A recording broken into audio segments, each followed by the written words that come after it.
Numbers chapter 5.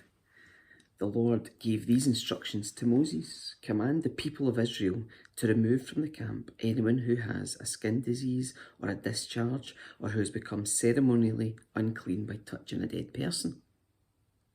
This command applies to men and women alike. Remove them so they will not defile the camp in which I live among them. So the Israelites did as the Lord had commanded Moses and removed such people from the camp. Then the Lord said to Moses, give the following instructions to the people of Israel. If any of the people, men or women, betray the Lord by doing wrong to another person, they are guilty. They must confess their sin and make full restitution for what they have done, adding an additional 20% and returning it to the person who was wronged. But if the person who was wronged is dead, and there are no near relatives to whom restitution can be made, the payment belongs to the Lord and must be given to the priest. Those who are guilty must bring a ram as a sacrifice, and they will be purified and made right with the Lord. All the sacrificial offerings that the Israelites bring to a priest will belong to him. Each priest may keep all the sacred donations that he receives. And the Lord said to Moses, give the following instructions to the people of Israel. Suppose a man's wife goes astray and she's unfaithful to her husband and has sex with another man, but neither her husband nor anyone else knows about it. She's defiled herself, even though there was no witness and she was not caught in the act. If her husband becomes jealous and is suspicious of his wife and needs to know whether or not she has defiled herself, the husband must bring his wife to the priest. He must also bring an offering of 2 quarts of barley flour to be presented on her behalf. Do not mix it with olive oil or frankincense, for it is a jealousy offering, an offering to prove whether or not she is guilty. The priest will then present her to stand trial before the Lord. He must take some holy water in a clay jar and pour it into the dust he has taken from the tabernacle floor.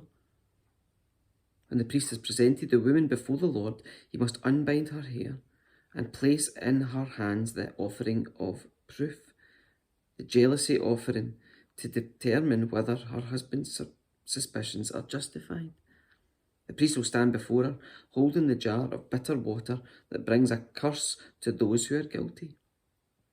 The priest will then put the woman under oath and say to her, if no other man has had sex with you, and you have not gone astray and defiled yourself while under your husband's authority, may you be immune from the effects of this bitter water that bring on the curse. But if you've gone astray by being unfaithful to your husband and have defiled yourself by having sex with another man, at this point, the priest must put the woman under oath by saying, may the people know that the Lord's curse is upon you when he makes you infertile, causing your womb to shrivel and your abdomen to swell. Now, may this water that brings the curse enter your body and cause your abdomen to swell and your womb to shrivel, and the woman will be required to say, yes, let it be so. And the priest will write these curses on a piece of leather and wash them off into the bitter water. He'll make the woman drink the bitter water that brings on the curse. When the water enters her body, it will cause bitter suffering if she's guilty. The priest will take the jealousy offering from the woman's hand, lift it up before the Lord and carry it to the altar. He will take a handful of the flour as a token portion and burn it on the altar, and he will require the woman to drink the water. If she has defiled herself by being unfaithful to her husband, the water that brings on the curse will cause bitter suffering. Her abdomen will swell and her womb will shrink, and her name will become a curse among her people. But if she has not defiled herself and is pure, then she will be unharmed and she will be able to have children.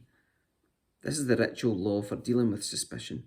If a woman goes astray and defiles herself while under her husband's authority, or if a man becomes jealous and is suspicious that his wife has been unfaithful, the husband must present his wife before the Lord, and the priest will apply this entire ritual law to her. The husband will be innocent of any guilt in this matter, but his wife will be held accountable for her sin.